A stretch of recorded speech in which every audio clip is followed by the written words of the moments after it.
What is it, Karkov? Are you so fond of her? Oh, I am sorry. But she can't stay with us. She must be destroyed. Oh, no. There's an unfortunate flaw in her pristine beauty. You know, I always insist on perfection. Do pray, get it over with.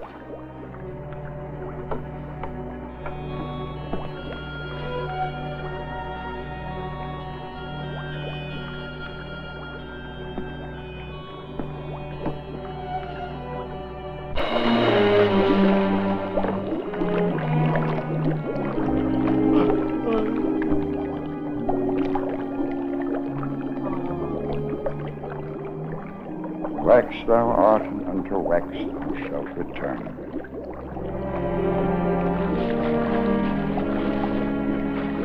Do pray, my time is valuable. I apologize for keeping you waiting, Mr. Burns. As you can see, my work goes on long after the museum is closed. Let's get down to business. I have the bank draft and the papers right here. Oh, yes, the papers.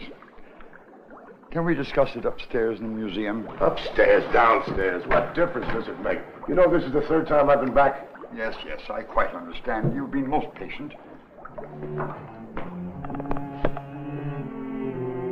This way.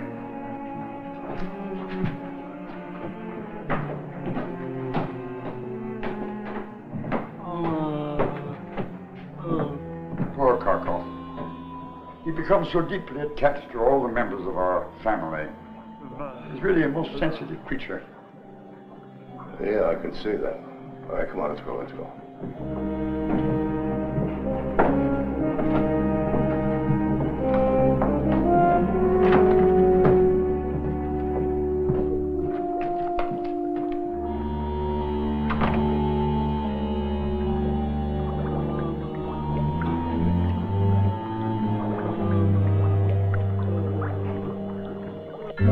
guillotine at the Place de la Révolution, and the unfortunate Marie Antoinette. Authentic in every detail. Even the guillotine was imported from France. Her hair turned completely white shortly before the execution, you know. Yeah.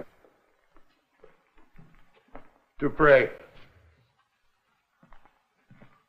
You going to make a deal with me or not? Lizzie Borden, a countrywoman of yours, Mr. Burns. Fall River, Massachusetts. Anno Domini 1800... I've had the tour and lecture, thank you. This is where Bloody Queen Mary sat. The setting was excellent, but there was an imperfection on the left side of her face that I detected only today. It's a pity she had to be destroyed. Well, she looked good enough to me. I've made an exhaustive life study of these famous and infamous people. I know every intimate detail of their lives and their physical makeups. I feel I'm actually living with them. It could be that you've lived with them for too long. Perhaps. Lately, strange things have occurred. Oh, what kind of strange things? Look at Jack the Ripper. It's as if he knows what I'm contemplating. He doesn't want me to sell. Dupré, that's hogwash. None of them want me to sell. They like it here. We've been together so long. Look, my operation in New York is very big. It's just off Broadway. Now, I'll set the figures up exactly as they're set up here. Your friends won't know the difference, believe me. Then there's poor Cockle. I'm not buying any live monsters, just wax ones. The poor fellow knows nothing but this museum. There are institutions for freaks like that. Now, let's get these papers signed.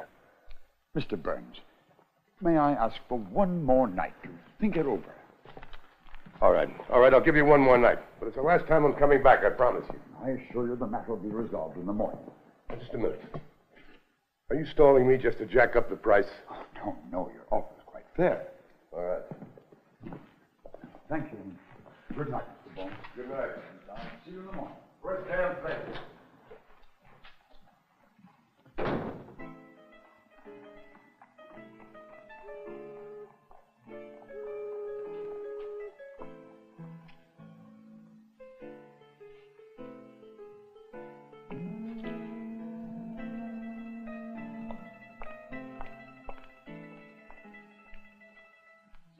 But we're an happy crowd, our art is free and gay.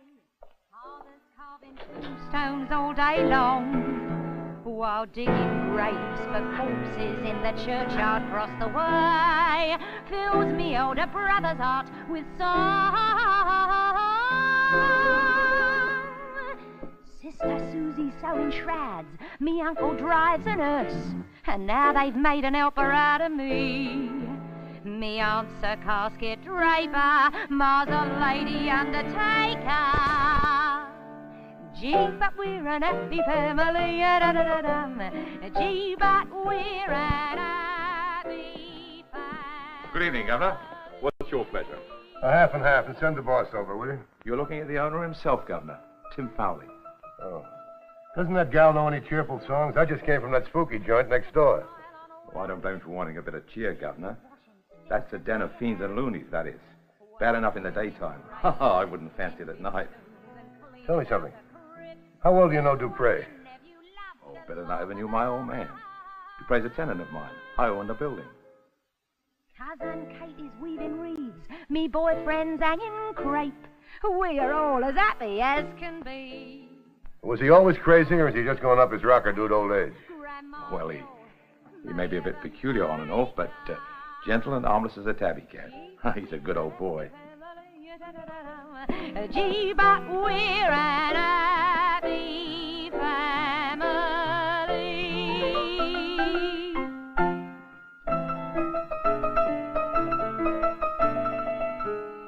Gee, but we're a cheery bunch, singing in memoriam.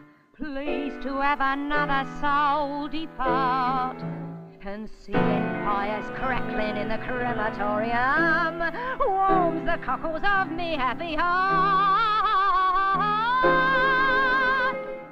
Flossie Fisher's formaldehyde. Oh, thanks. Their handiwork is quite a joy. How do you get her to stop that funeral dirge? Oh, and it's a long one, Governor. The only thing that shuts Laurie off is when some bloke takes a fancy to her and stands her a drink or two. I take a fancy to her, but not that lousy song.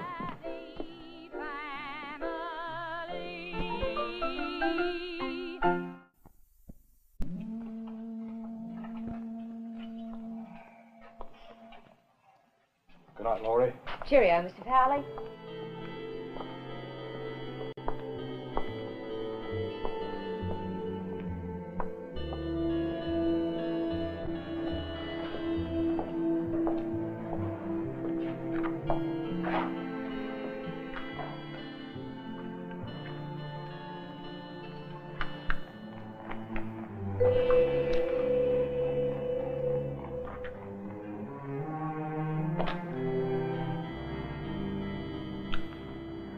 Thanks, love. Can I give you a lift? I'm sure you could, Governor, but not tonight. Oh, come on. I'll treat you right. No doubt, but my engagement book's full up. Pop around in a day or so, there's a love. All right, in a day or so.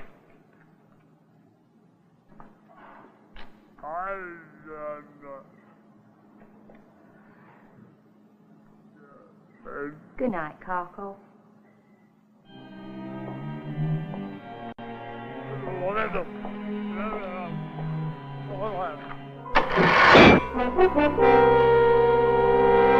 You've betrayed us. No, I wouldn't do that to you, Jack. Believe me, I wouldn't. Please believe me. Betrayer.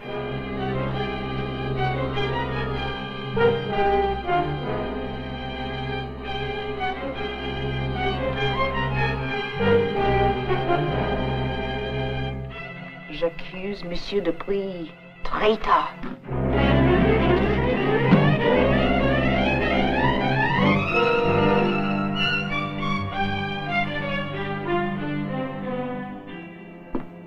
Liar, Dupree. No, Lizzie.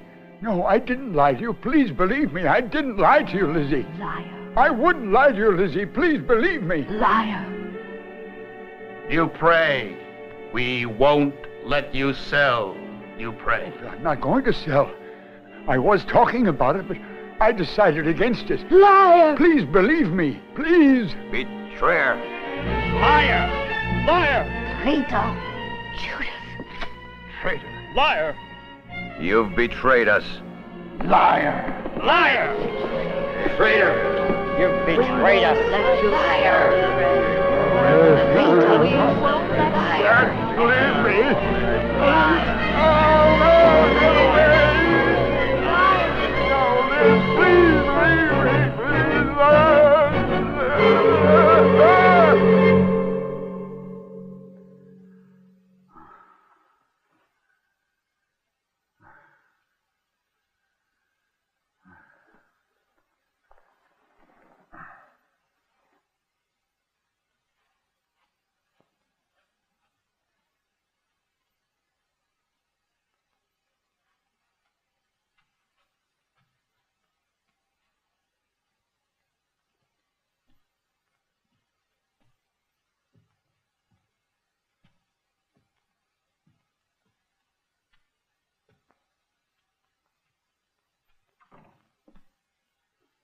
Coco, is that you?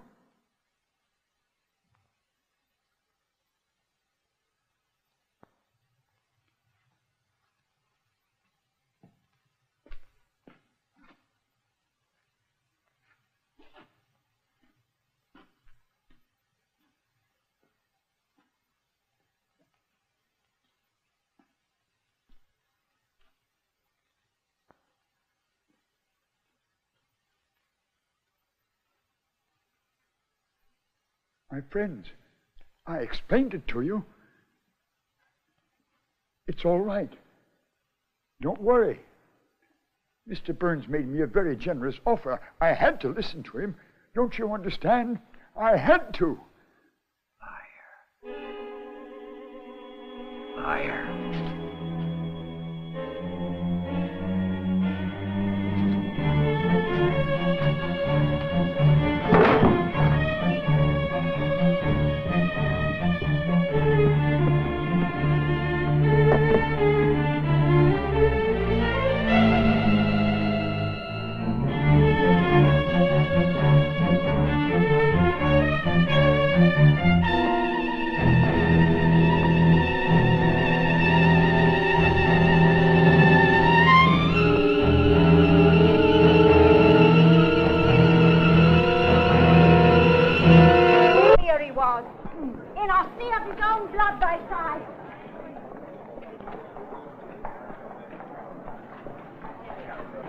All right, now move back, please. You're blocking the thoroughfare. Come on.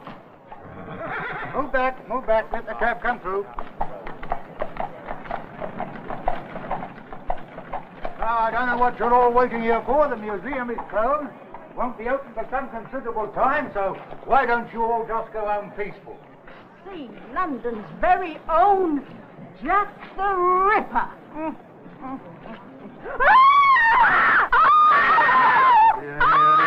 What's all this howling about? It's one of them bloody evil monsters from the Chamber of Horrors. Right there he was, crocking straight out at us. Oh, you ladies have got a touch of the Jim Jams. There's nothing in that place but dummies.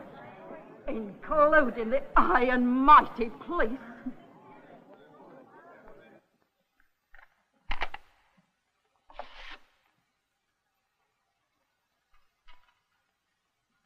Been dusted? No prints?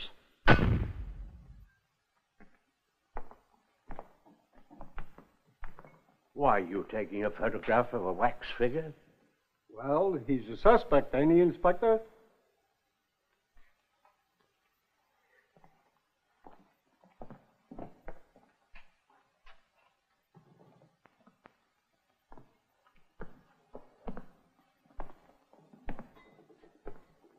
Now then, Mr. Fexner, you say you were a partner of the deceased. No, I did not say that, Inspector Daniels. I am not a legal partner. I was Mr. Dupre's associate for a great many years. Coroner tells me the death occurred 6 or 7 hours ago. You found the door securely locked when you came here at 8 o'clock this morning? When I arrived at 7 o'clock this morning. Ah, yes, 7.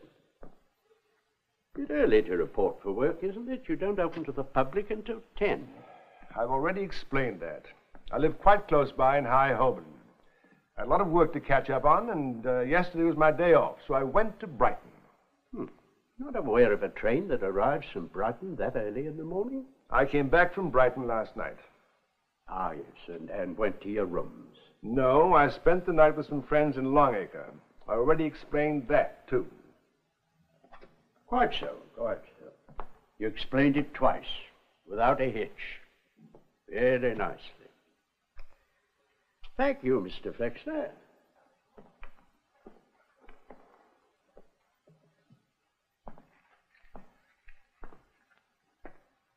I told you everything I did at least twice. I guess I'm the last one to see Dupre alive. No. No, not the last one, Mr. Burns. Unless you murdered him. Inspector? I think you ought to have a look at what's turned up in the cellar. It's Kharkov. Poor soul. I'd forgotten all about him. He'd be a hard one to forget. Not when you get used to him. Some dreadful accident when he was a child left him a deaf mute, and the police found him abandoned, didn't know what to do with him. So Dupre took him in, gave him this place to live, let him do odd jobs around here, treated him like a son. Some say not without reason. You tried to question him, Sergeant Hawks? He reads lips. I gather he didn't notice anything unusual during the night. I'd ask him a whole lot more. Such as, Mr. Burns? He knew I was discussing business with Dupre last night. He was here. You don't suggest he killed Dupre for that reason? Nobody could figure he's going to be out of a home and a job. Where would a freak like that go? He seems to be genuinely grieved over the death of Dupre. He's been sobbing like a baby. He's a dummy. How do you know Dupre was dead? Who told him? I told him.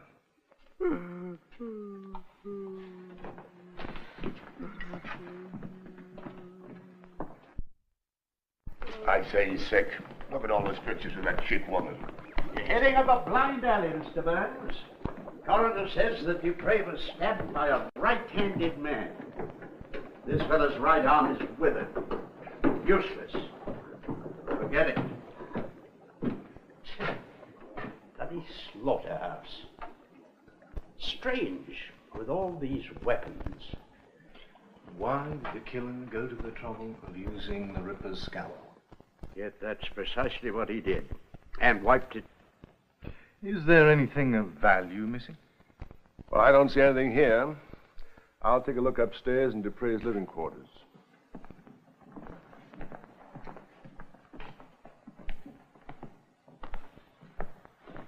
Maybe he did it. A wax dummy, Mr. Burns. The real Jack the Ripper. You never caught him, did you? Sergeant Hawks here is a bit of an expert on Jack. He was assigned to the Ripper case for over a year when he first joined the yard. Not much I didn't learn about Jack, except who he is, where he is, and how to nab him. He committed his last murder over 10 years ago and hasn't been heard from since. Could be that he came out of retirement because he didn't like the way he looked here in wax. I told you, sir. I got my orders. No one goes in here except on police business. And I told you... Oh, Inspector, tell this fool who I am. Excuse me. It's all right, Parker, all right. Mr. Southcott is the dead man's solicitor. I sent for him. Yes, sir. Sorry, sir. Terrible thing. Glad you're in charge, Daniel. Just poking my nose in at the preliminary investigation. Sergeant Hawks here will be in charge of the case and carry it through. Oh, ladies, please. This is Inspector Daniels, Sergeant Hawks. This is Margaret Collins, Dupre's niece, and her guardian, Miss Hawthorne. They just arrived at my office from Suffolk when your message came. My sympathy, Miss. Poor Uncle. I hadn't seen him in some time. I was so happy when he sent for us. Now... Dupre came to see me last week. He asked for his will, said he wanted to make a change in it. At the same time, he asked me to send for his niece and her guardian. We were to meet at my office this morning. How was the will changed? He never returned it. I assume it's still here. It isn't among his papers. Well, if there's no will, the closest relative inherits. And the only relative is Meg. Please, Julia, we don't need to go into all that now. Now is the best time. I'm this girl's legal guardian until she's of age, and I'm advising you that this place now belongs to her. Madam, I'm grateful for your legal counsel in this delicate matter. Mr. Southcott. Excuse me, sir. As you well know, sir, I was Mr. Dupre's only associate for 20 years. And he promised faithfully that Kharkov and I would be mentioned in the will and that we would inherit this museum. You were, Mr. Flexner. But Dupre said he was changing that will. But you know very well he intended me to have it. You were paid for your services, were you not? A fraction of my worth. I staged and designed all these tableaus. And I fashioned every one of the good figures in here. It's no good arguing, Mr. Flexner. Until the will is found, Miss Collins must be regarded by the law as the legal heir. Come, Meg. Let's look over this ghastly business which you've come into. Is there any evidence of robbery, Mr. Flexner? No, nothing seems to be missing. The cash box with yesterday's receipts hasn't been touched. No secret compartments, vaults? None that I know of.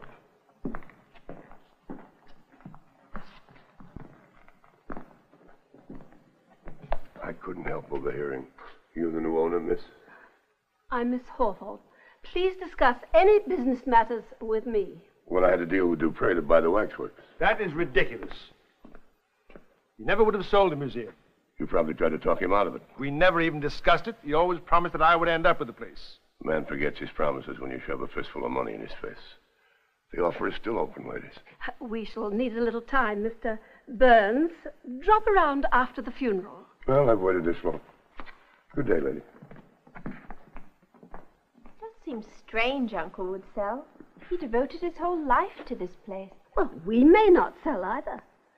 First we'll move in, then we'll open for business and see how well the place does. Live here? Well, we can't afford a hotel, Meg. After all, this place is yours. Oh, and there's quite a crowd out in front, and I'm sure there are hundreds of dear, morbid souls anxious to pay to see where murder was done. That's crass and ghoulish. With poor Dupre not yet decently in his grave. It's all very well for you to moralize, Mr. Southcott. You're a rich lawyer, and you can afford sentiment. We can't. I mean to get as much out of this place as possible, as soon as possible. I'll let you know precisely how much you'll get as soon as I've had a chance to examine the estate. I expect an accurate accounting. Good day, madam. Miss Collins? Going back to the corpse? Yes. I'll drop you off. You're in charge now, Sergeant. Keep in touch for the yard. Yes, sir. Do you really intend to operate the museum, Juliet? I certainly do. There's a great deal more to it than just opening the doors, you know. There are the lectures, the design and maintenance of the figures. Very well, Mr. Flexner. You may stay on and function as usual, at your regular salary. That's most generous of you, considering I've spent a great deal of my life here and have nowhere else to go. And what about Kharkov? I remember him, poor man. I saw him when I was here as a little girl. He does odd jobs around here and works for practically nothing, a shilling a week. His price is right. Let him stay on for the moment. Thank you. It's all right, Kharkov. You're going to stay. You're going to stay. Sergeant Hawkes? See that he gets it.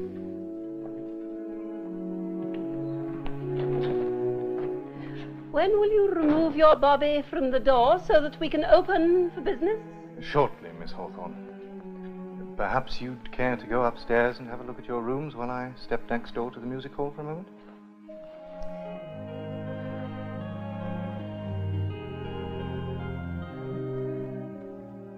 Just like man on the street. Used to drop in for a pint and a chat now and then.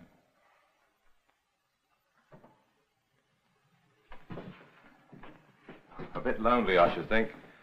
I mean, all he had was them dummies and Kharkov. And what about Kharkov? Oh, Dupre treated him like his own. Did all sorts of kindly things for the poor dumb creature. Such as having him meet Laurie. Laurie? And Laurie Mel. She sings here. Dupre brought Kharkov in here. Lord love us, no, sir. He took Laurie down to the beast hole in the cellar one day. Asked if she'd meet the ugly brute, smiled pretty and shake his hand. And, you know, talk to him sweet-like without turning green about the gills. And she did. Poor master broke out sobbing when she left. Only woman who ever treated him like a human. The walls of his cell are covered with pictures of Miss Mel. He worships her. Did you see anyone lurking about in the street outside when you closed up last night? No. Peace-took folks, sir. Oh, Laurie might have. Not likely, though. A girl with her looks don't walk far before she's got company, if you know what I mean. Perfectly. She's a streetwalker. Oh, that's a harsh word, sir. Laurie's just a friendly, good-hearted girl. Well, the two are not incompatible, are they? Thank you, Mr. Foley. You've been most helpful. Good day.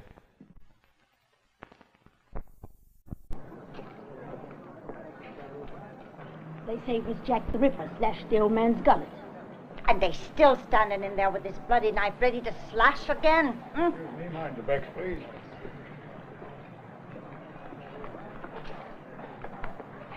Ladies and gentlemen, the museum is now open. Only those with tickets, if you please. There'll be another tour in an hour. Now, if you'll follow me. Just give your tickets to this gentleman here. Thanks.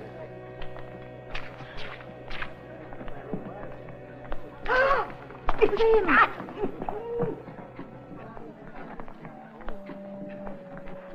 Poor Kharkov. It's terrible to trade on his appearance that way. He's no doubt hardened to it by now. In these aisles, ladies and gentlemen, you will meet some of the most fiendish monsters in all history. You'll meet vampires, cannibals, poisoners, stranglers, stabbers, and rippers.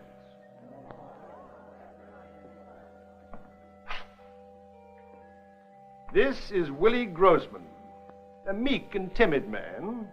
He was a sausage vendor in the railway station at Berlin. Now, when plump and pretty young country girls used to come to the railway station, he would entice them up to his rooms with the promise of work. And there he would murder them.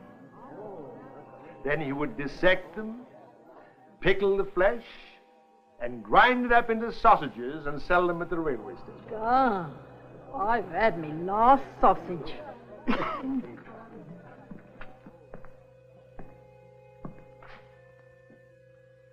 This is Constable Henry Bolt, a London bobby who strangled 22 people in a little more than a year. just to relieve the monotony of his nightly rounds. This way, please.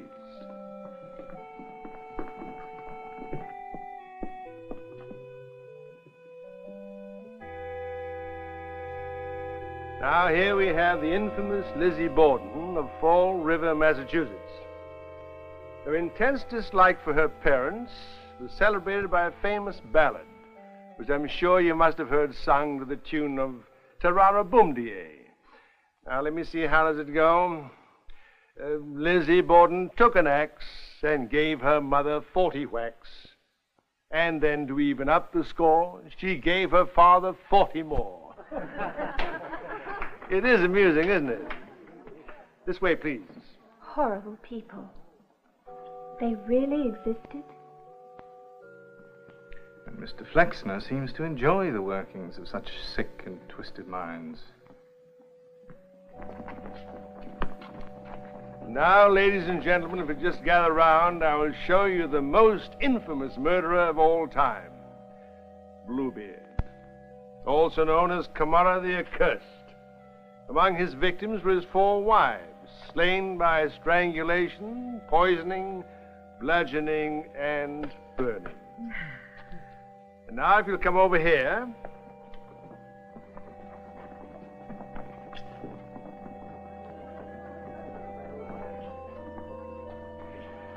Well,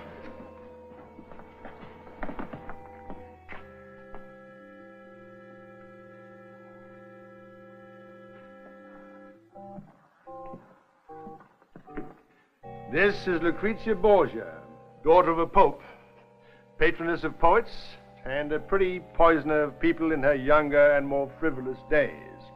However, in later life, she became a model of every virtue. Show us the bloody Ripper. We want the Ripper. Very well.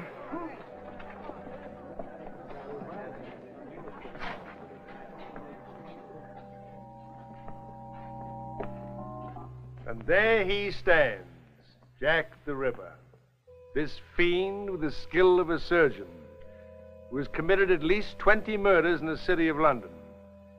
And only this morning, another foul murder was committed in this very museum, with that same scalpel he has in his hand now. You see, Jack the Ripper was never caught.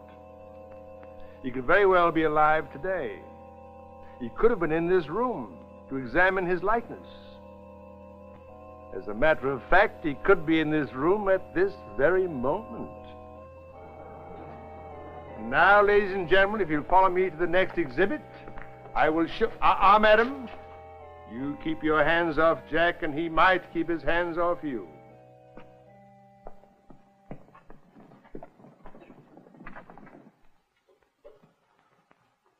Those people actually seem to think Jack the Ripper killed my uncle. No, that's just Flexner feeding their morbid imaginations.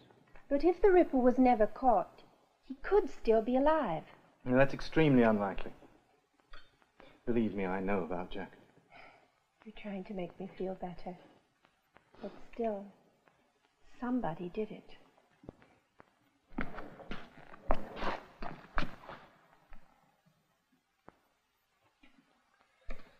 Well, that was the first tour. I think it went off rather well, don't you? Your stories were terrifying. They were meant to be. I suppose you've told them so often they've become rather dull and tedious to you by now. Although actually it was my first time. You see, Mr. Dupre took the tours and gave the lectures. I thought he dwelt too much with the victims, so I urged him to spend more time with the murderers, their drives, their twisted motives, their phobias. And I was right. It was much more effective. Miss Collins, I'd like to go up and have another look at your uncle's papers and personal effects, if I may. Of course.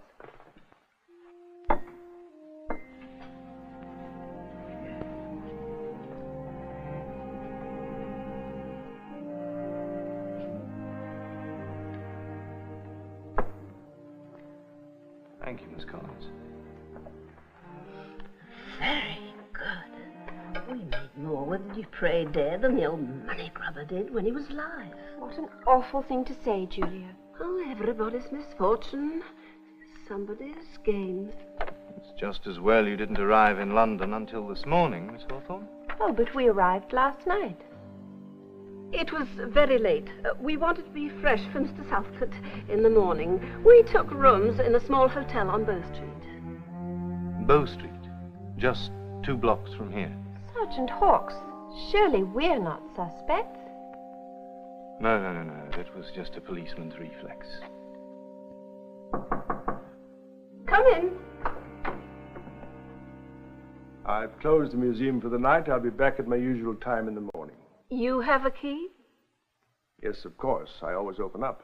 I'll open. Give me the key.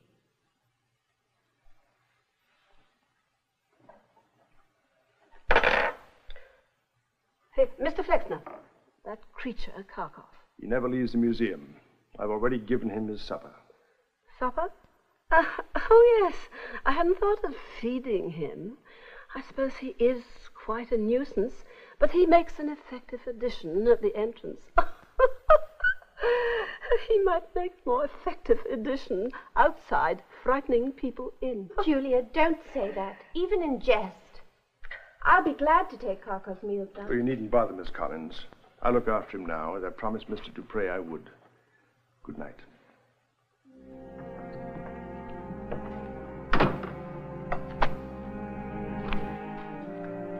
I'll be back when you open in the morning. Thank you for the tea. Well, there's no need to see me out. I'll see the front door is properly locked, and may I suggest you keep it that way? We won't open it to anyone till you arrive, Sergeant Hawkes. Fine. Good night, ladies.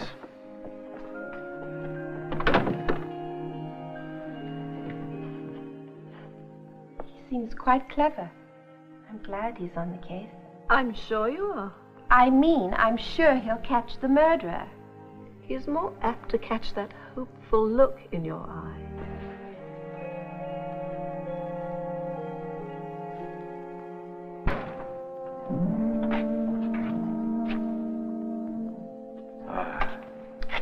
Things may pick up a bit tomorrow.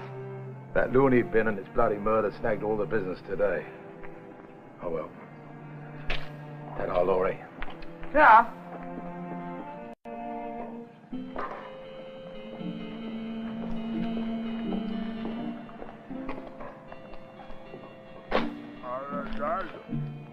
Sweet to the sweet.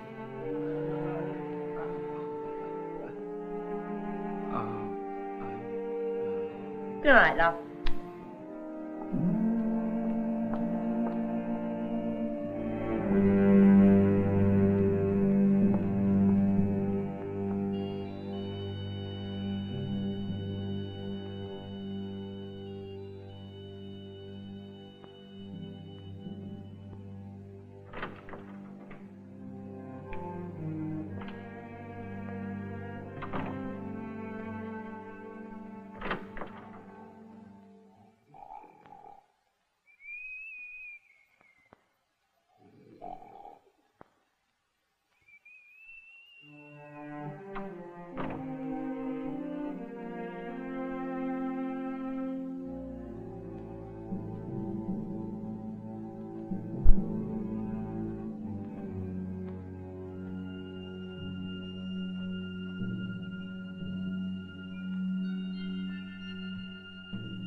Kharkov? Kar...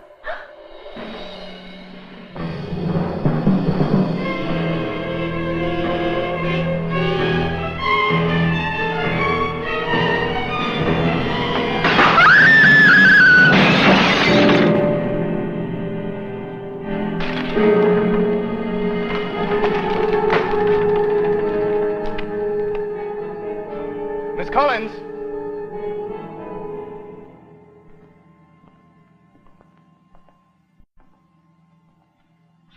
Miss Collins?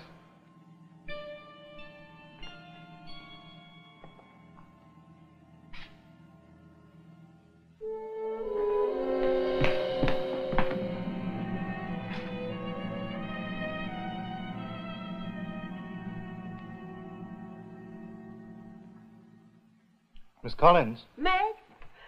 Meg! Down here, Miss Hawthorne.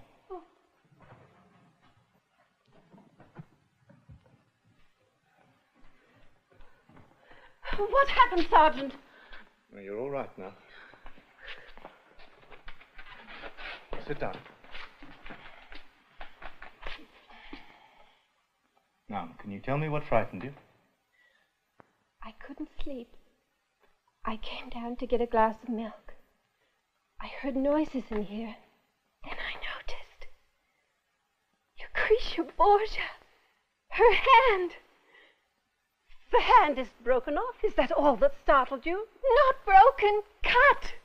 The Ripper did it. He moved.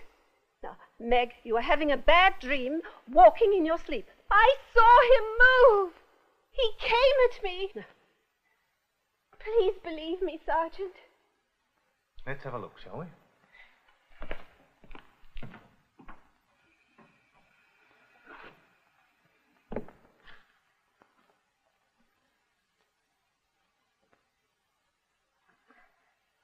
Just wax. I'm sure I saw him move. And what about Lucretia Borgia's hand? Oh, the work of some vandal in the crowds today. We just didn't notice earlier. No, Julia. I saw both hands on the woman just before I went to the kitchen. The hand isn't there now. There. If it was only just cut off, how did it leave the room?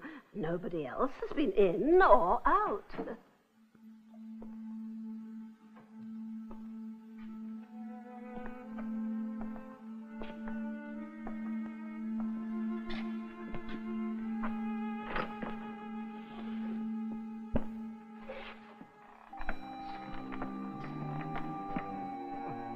Have you been there long? Did you see anyone after the museum closed tonight? Did you see anyone after the museum closed tonight?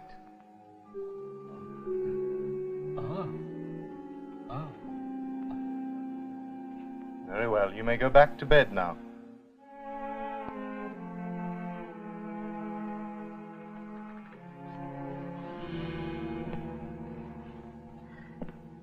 Now, him.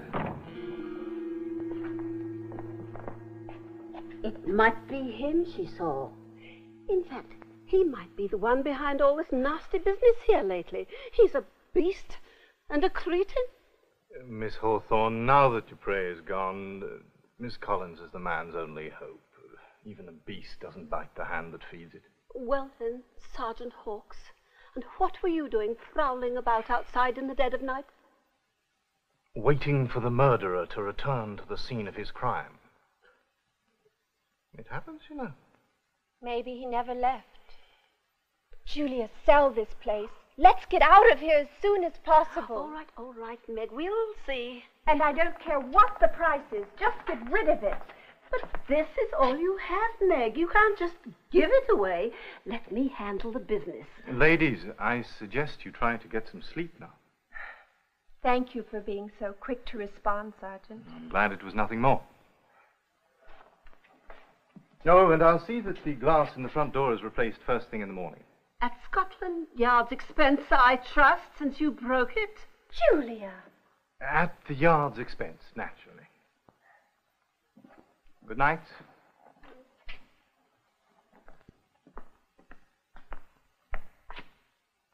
Good night, Jack. Days on this earth are as a shadow, swifter than the wheel of shuttle, flickering faintly as a candle and as quickly snuffed out. So let every man set his house in order, for here the wicked cease from troubling, and here the weary be at rest. Our dear departed brother was one who feared God and eschewed evil. He comes to his grave in the full ripe age, as a shock of corn cometh in its season. He shall return no more to his house, neither shall his place know him any longer. The Lord gave, the Lord taketh away. Blessed be the name of the Lord. Amen.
I knew he shouldn't be allowed to come. Miss Hawthorne, I can't wait around any longer. I have a business to run in New York.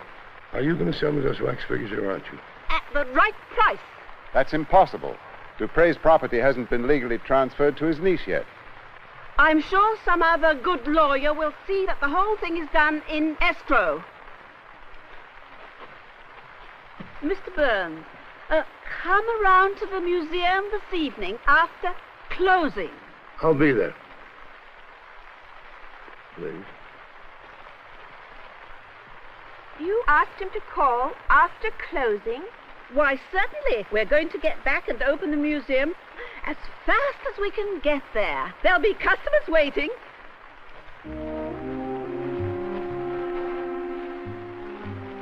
I'd say the period of mourning is officially over, wouldn't you?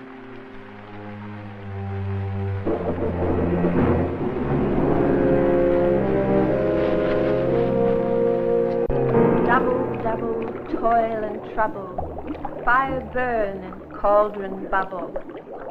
It's like the big pot of witches brewing Macbeth. We keep the wax boiling night and day. Sometimes we have to melt parts of figures, sometimes entire figures, because in time they do deteriorate and they lose their shape and texture, and the likeness is spoiled. Now over here... It's all like a scene dock in a theatrical warehouse. Exactly. And we even pre-fashion parts of figures, so that when a new fiend or monster bursts upon the world, we can have him on exhibition almost immediately. Miss Collins. It's Uncle. I'm sorry, Miss Collins. I didn't think you'd be down here. I should have covered it up sooner. But why? Uncle wasn't a fiend or monster. No, but he was a victim. As I said before, we like to be prepared, so that when his murderer is finally caught, half the tableau will already be completed. You'd put Dupre on display in his own museum. And you don't find that a trifle mercenary? Gauche? No, I think he would have ordered it. You see, the success of this museum is based upon sensationalism and not sentiment. Is there a direct entrance to the cellar from the outside? Yes, but it's always locked. It's never used.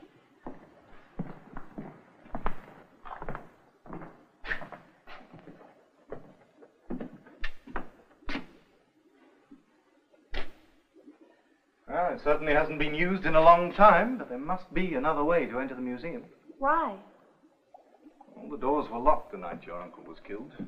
And last night, all my men were watching all the entrances, front and rear. Yet someone...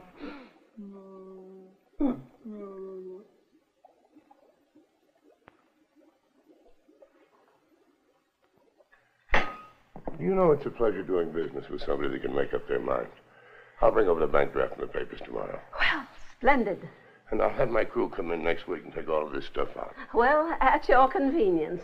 And I wish you luck with the monsters in New York. Thank you. Good night.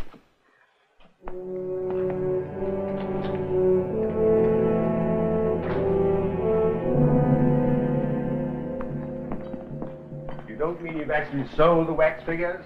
I have, although it's hardly any concern of yours, Mr. Flexner. It is my concern. I shall be without a position. You might speak to Mr. Burns. Perhaps he'll take you to New York. You know more about the museum than anybody. No. Why should I have to leave London? Besides, I have Kharkov to take care of.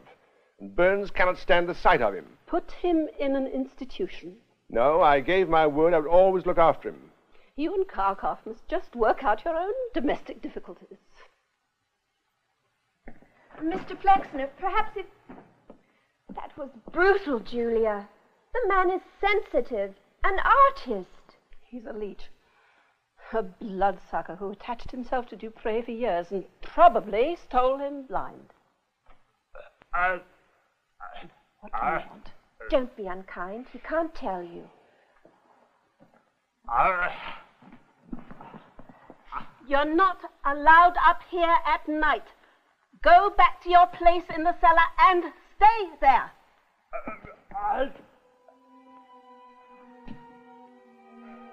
Kharkov, you mustn't grieve about Uncle. He's at rest now, just sleeping peacefully.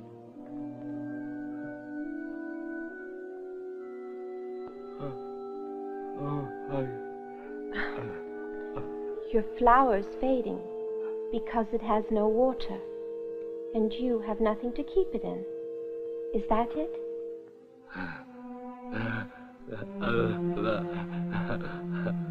Come along then.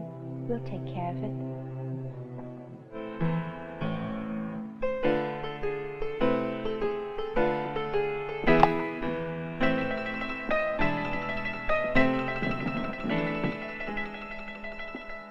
Gee, but we're an happy crowd. Our arts is free and gay.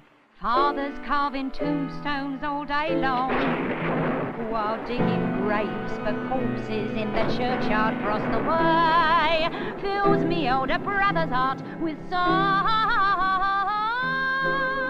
Good evening, Governor. Oh, good evening. How are you? Happy to see you becoming a bit of a steady these days. Hey, is that the only song she knows, that one about death and dying? Oh, it's death and dying that's doing the best business on this street at the moment, Governor. I suppose you're right. It was raining so hard I couldn't find a cab, so I might as well celebrate. Give me a half and half, will you? Half and half it is. Gee, but we're an happy family.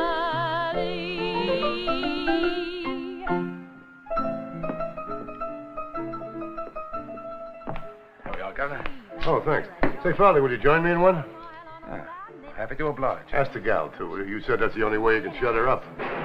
While clipping graves and tending tombs and cleaning out the crypts, here's what me nephew loves to laugh about. Cousin Kate is weaving wreaths, me boyfriend's hanging crepe. We are all as happy as can be. Grandpa's a coffin maker, Grandma's ill, may heaven take her. Gee, but we're an happy family. Gee, but we're an happy family.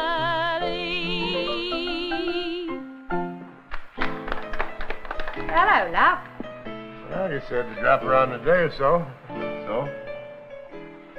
Oh, you do have a knack for bad timing. I've got another engagement directly after work. Break it. And that's not the way I keep my friends up. Here we go. Is it a special celebration of some sort? Yeah, I just closed the deal. Deal, Governor? Yeah, I bought all those wax figures in the joint next door. Every ugly one of them. Oh. Good evening, Mr. Flexner.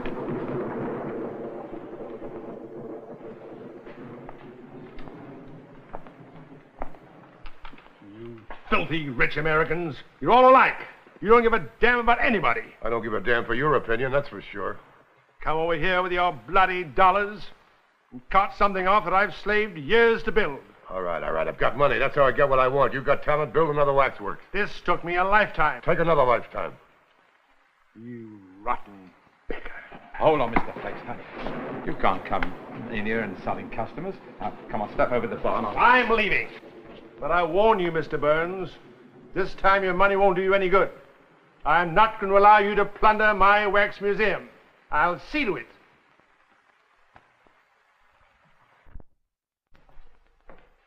Oh, he's got the courage of a titmouse. To hell with him. Come on, drink up. Sit down, drink up.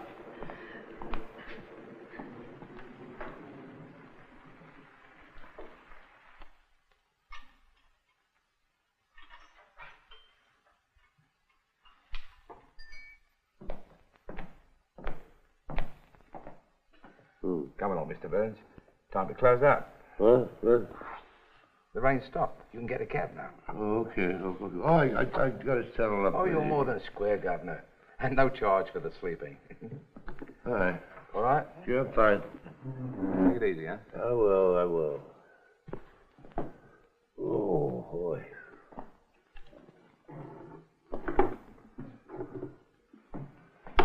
Okay.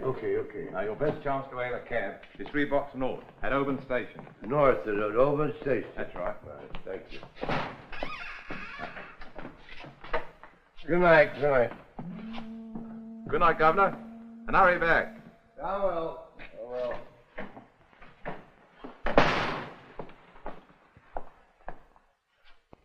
Well, I see he made it. Wobbled off to get a cab.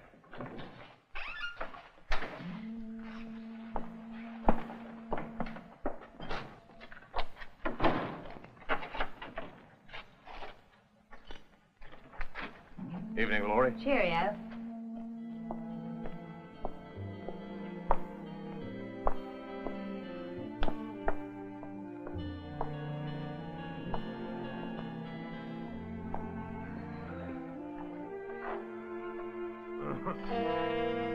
Mr. Burns, I thought you was on your way home. I'm still celebrating.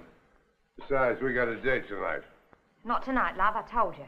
My money's as good as any other guy's. It's not a matter of money. Wait a minute, you tramp. Hey! What were you doing? Just being cute with me back there in the saloon? Hey, none of that. Or I'll have my friend there take a nip at your bottom.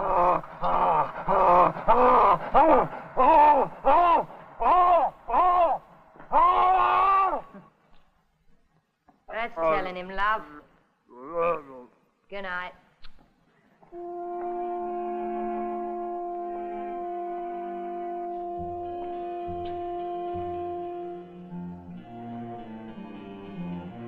Please.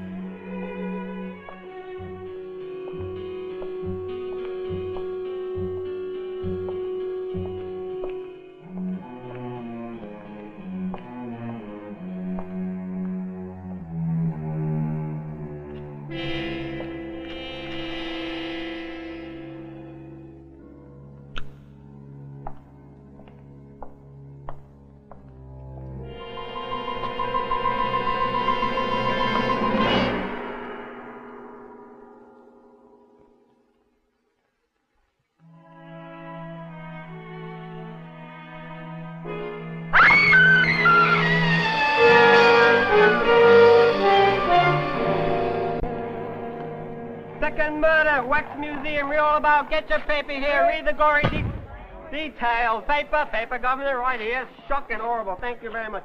Paper, get your paper right here. Second murder, wax museum. Clean through the middle he was. Ripped his old belly out. Jack the Ripper again. Paper, Governor, right here. You get us all before the creeping coppers nab him.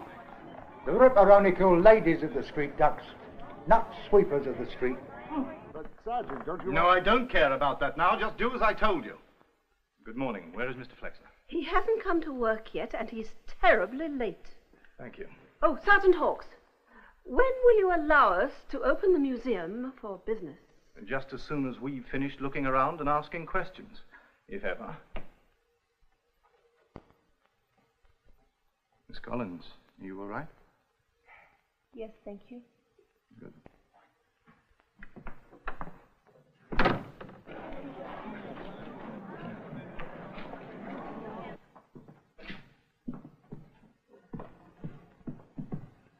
No prints.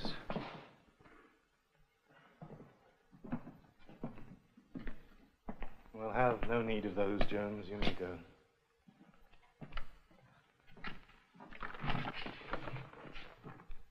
Kharkov, did you see anything or anyone during the night? Good. Your flower was found on the dead man. You know that. Kharkov, it makes you look very guilty. Listen to me. Well, you must have seen someone take the flower from your room. No. Yeah. Thank you for coming in, Mr. Fowley. Please be seated. I was just opening up when your man handed me the news shocker and asked me to step over. Oh, it's getting like a bloody butcher shop in here. Yes. Now, did you see anyone at all after you closed up last night? No, sir. But begging your pardon, sir, didn't I just hear you say the poor beast here was guilty? I said he looks guilty. The white carnation he took from Dupre's coffin was found in the dead man's buttonhole. Gone. No, it's too obvious, too much of a calling card. Oh, I see what you mean, sir.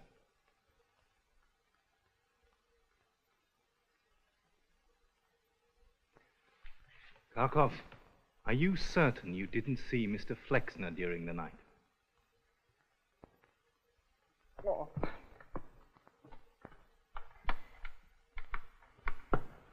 Very well, you may go back to your room. You may go back to your room, Kharkov.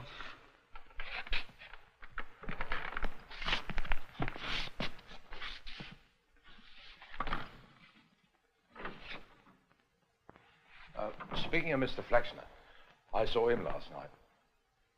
On your way home? No, he came storming into the music hall during the evening. Mad as a boiled owl at Burns he was. They had a run-in? No, a bit of name-calling was about the size of it. He didn't fancy the idea of Burns making off with all them monsters. Did Flexner threaten him? Said something about stopping him. He'd see to it. Well, Laurie might recall exactly. Thank you, Mr. Fowley. That will be all for now. Anytime, Sergeant. Mr. Flexner, about last night, I'm sorry. Oh, that's perfectly all right, Mr. Fowley. Perfectly all right.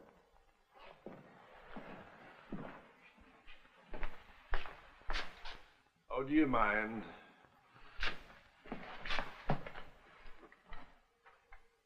You're very late, Mr. Flexner? No. Mr. Burns is very late. The late Mr. Burns. You know about his death.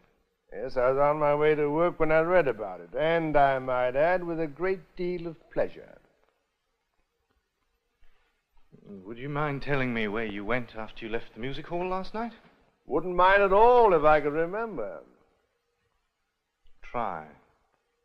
Well, I went back to my rooms and drank every drop in the place. And that was all? Oh, no, that was just a start. Then I went over to Soho and practically drank them out of business. Then I drifted down to Limehouse and tried to drink them out of business, and suddenly the lights went out. And you didn't waken until this morning? In a Limehouse alley. I was about to start all over again when I read about it. Would anyone in Limehouse remember you? Possibly, if I could remember them. And you can't name one pub you visited? No. I do remember Chinese, I think. They're very nearly all Chinese in Limehouse. Yes, well, you see, this was a woman, and very striking. Ah, that narrows it down.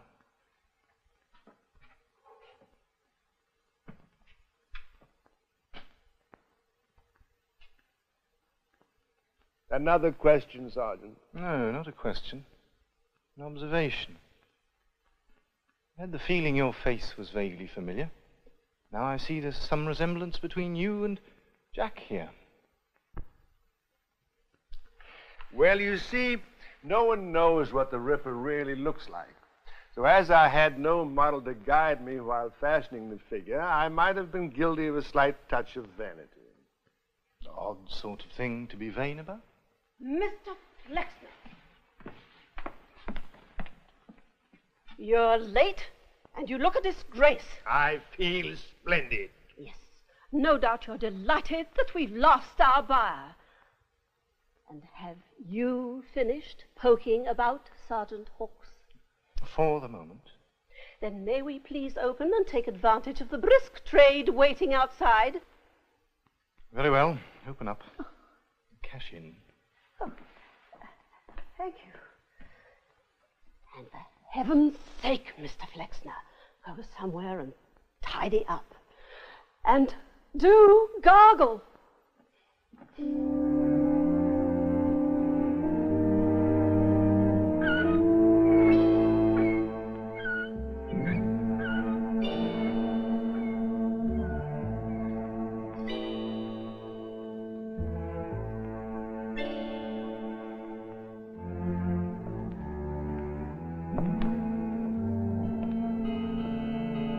Right on time, love.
What on earth made you scream like that? Another bad dream? Yes, I had a nightmare. But then I woke up and Uncle was standing there, calling my name just like the wax figures in the dream. But he was real. He was alive. Standing where? There, near the door. He just stood there, calling my name. It was part of your bad dream, too. I was awake, Julia. I saw him. Meg, listen to me. I hurried over as soon as I heard you scream, and that door was locked. I couldn't get in. You know that you unlocked it for me from the inside. I don't care what you say, Julia. I saw him. Don't talk about it any more tonight. I'll stay with you till morning. In the morning, I'm packing my bag. And I'm going away. I don't know where, but away from here. I wish you wouldn't, Miss Collins. I have a reason, a theory. You don't believe me either.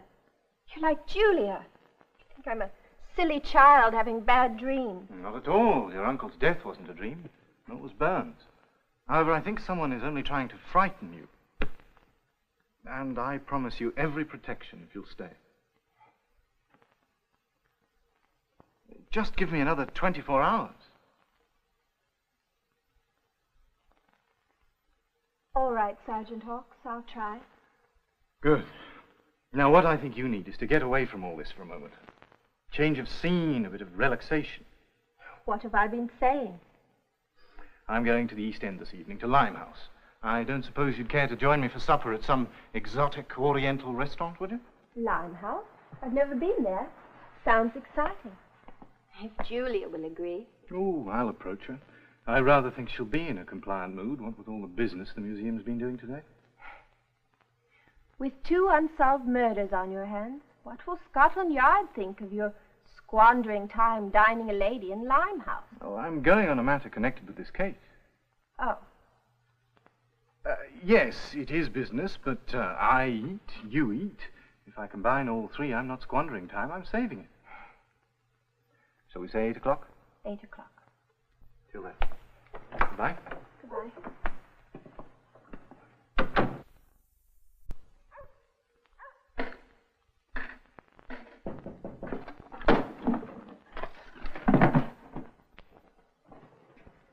Who is it? Tim Fowley, ma'am. Good evening, Miss Hawthorne. Come in, Mr. Fowley. First of the month, and you're Johnny at the Rat Hole to collect your rent. Oh, no rush, ma'am. Mainly I popped by to ask if you'd be staying on. Isn't there a lease? All me and Dupre ever had was a handshake. You're welcome to stay on with the same thing if you like. At a fair boost in rent, no doubt. Lord love you, no, ma'am. Not a shilling. My own business is none too good. I'm happy to have this place rented. Oh, well, you're a gentleman, not to take advantage, Mr. Fowley. No, ma'am, I'm just a beer salesman. But I'll be happy to have you from to the music hall any time you like, for a pint, on the house. Well, thank you. I might just do that tonight. My ward is going out for the evening. Good night, ma'am. Good night.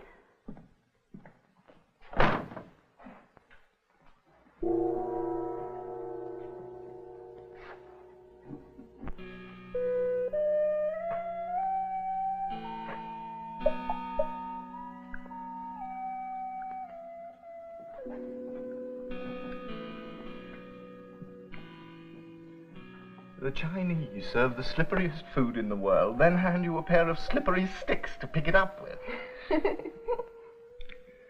Would you ask the Dragon Lady to come in, please?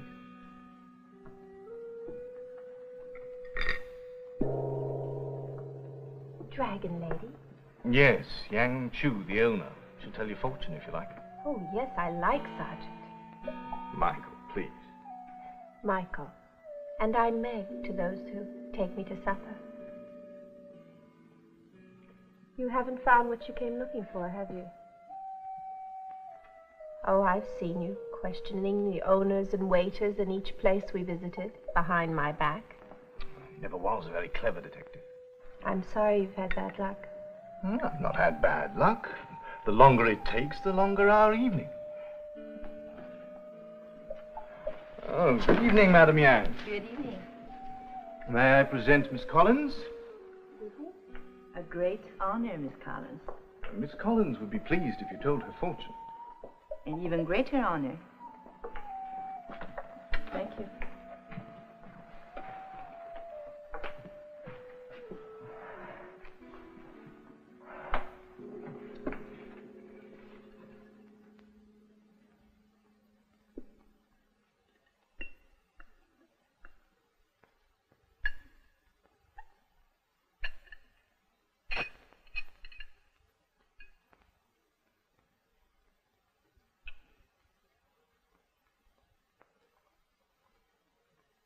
drop them over the plate. Go ahead.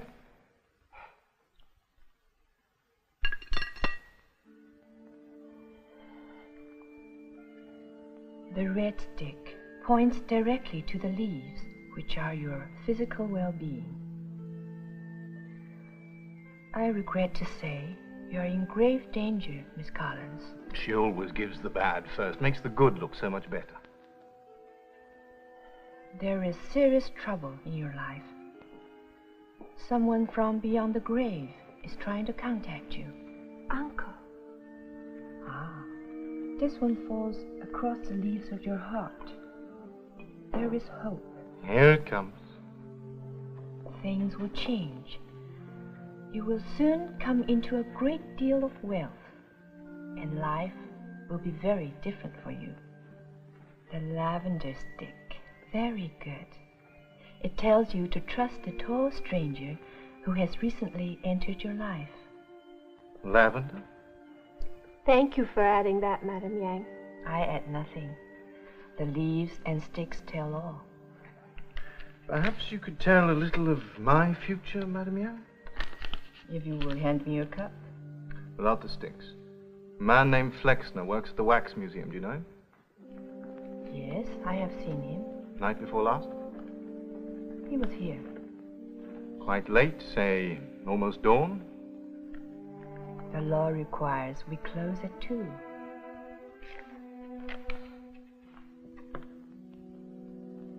I know the law, and I know you, Madame Yang. Was it almost dawn?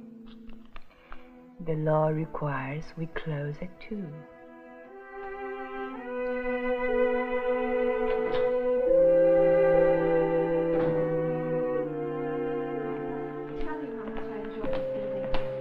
Julia, what are you all doing here? Southcott insisted on seeing you, although it's a lot of flim-flam in my opinion. I have a letter concerning you, Miss Collins. A letter concerning me? Also Mr. Flexner and Kharkov. It's from Claude Dupre, posted the day he died. Somehow it was lost or misdirected in the post. I only received it late today. Is it a will? That question the courts must decide. It bears Dupre's signature and a date. That makes it a valid testament. Meg. Mr. Southcott. As you know, I've been approached by Mr. Burns to sell out. He keeps raising the price, and it's now very tempting. But what will happen to Flexner and Kharkov? I always intended they should inherit the museum. So if I should decide to sell, I wish a sizable share of the proceeds to go to them. For my niece, I will bequeath certain other very valuable assets which she may easily convert to cash. But I want you to make sure that Julia Hawthorne, whom you know I dislike and distrust, can't touch the estate, which is much larger than anyone suspects. I will make my decision and come to see you about the new will the first of the month. Make sure my niece is present. Signed, Claude Dupre. Today is the 1st of the month. He contacted me even though he's in his grave, just as the Dragon Lady predicted. Nonsense, Meg. Dupre posted the letter while he was still alive. If he posted it at all. Mr. Southcott, in my opinion, the letter clearly establishes you as the executor of Dupre's estate. Thank you, Sergeant.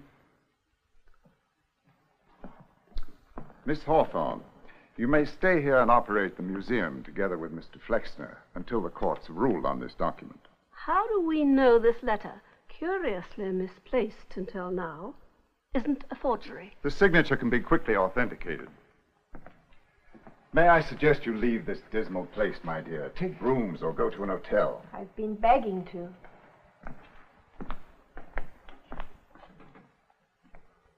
I shall expect an accurate accounting, madam.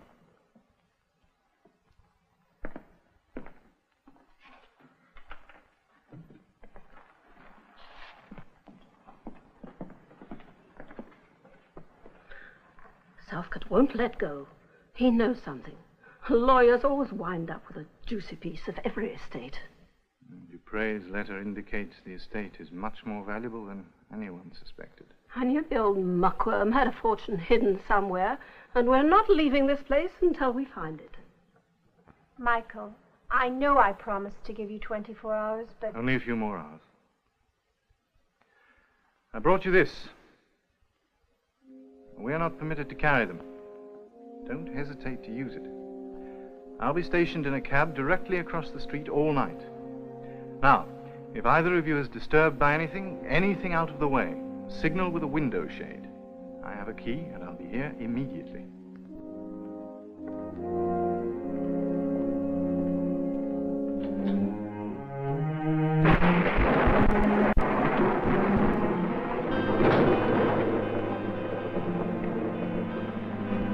Same old dreary jaunt as usual, Mr. Fowley. Same as usual. Here's hoping you bump into something pleasant for a change. The same for you, Laurie. Good night.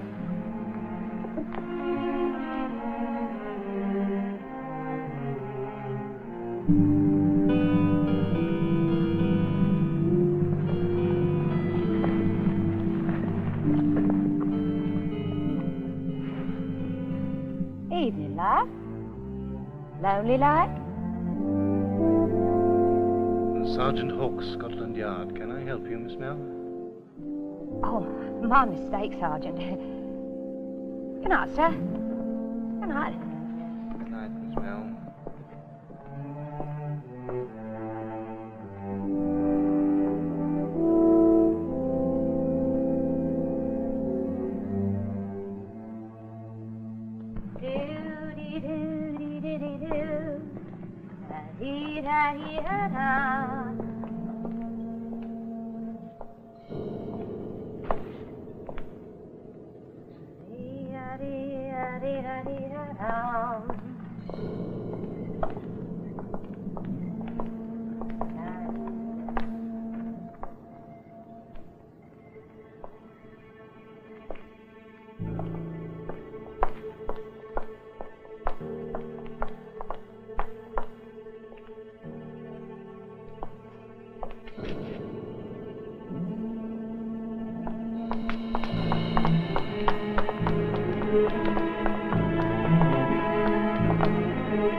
Love it. Never thought I'd be happy to see a cop.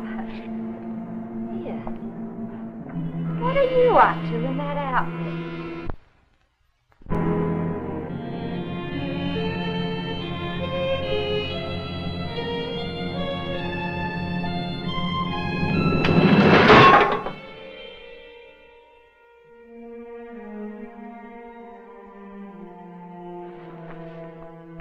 I didn't hear anything.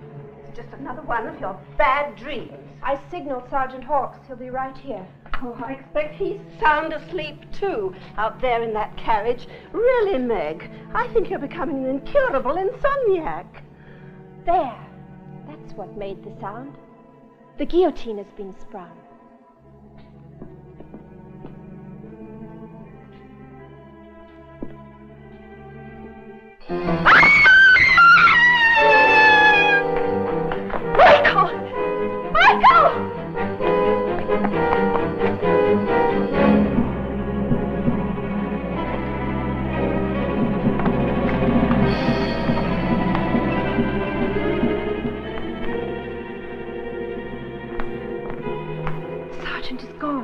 What do you mean, gone? Maybe he can do something. Maybe he already did. Give me that pistol. It needs a steadier hand.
After Dupre's hidden treasure from the outset. Then when he thought that Dupre was going to sell up and move everything out, he killed him. Then when Meg and Miss Hawthorne came along and still intended to sell, he killed Burns in order that the figures wouldn't be taken to New York. That poor unfortunate girl from the music hall must have seen him coming back here that night after closing and recognized him. So he had to kill her, too. Yes, the man was a master of disguise. We found out that he'd once been an actor. So when he posed as Uncle in my bedroom that night, he was just trying to frighten me into leaving. Then he'd have a free hand with his search. And of course, he had keys to every room in the place. But he couldn't risk being seen coming in the front door. So night after night, he'd lock up and come back in through the secret panel. And poor deaf Kharkov never heard a thing. Not until the night he saw the girl's body being brought in. He'd come in wearing one of the Ripper's costumes and go searching for the hidden treasure Dupre told him about. Well, when he was in danger of being discovered, he'd wheel the figure behind the curtain and take its place. Well, so far so good, Sergeant. Now we can start scratching about to find the old Lickpenny's hidden wealth. That won't be necessary.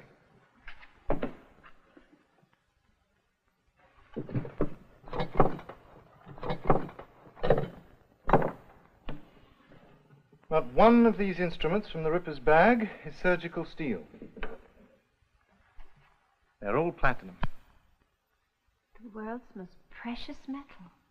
Dupre must have spent years forging them himself.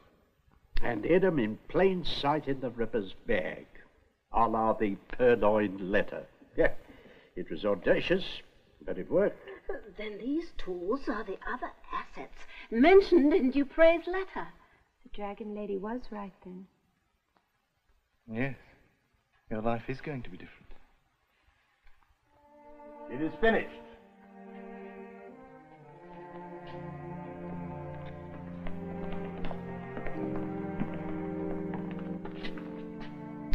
And in all modesty, I think both likenesses are perfect.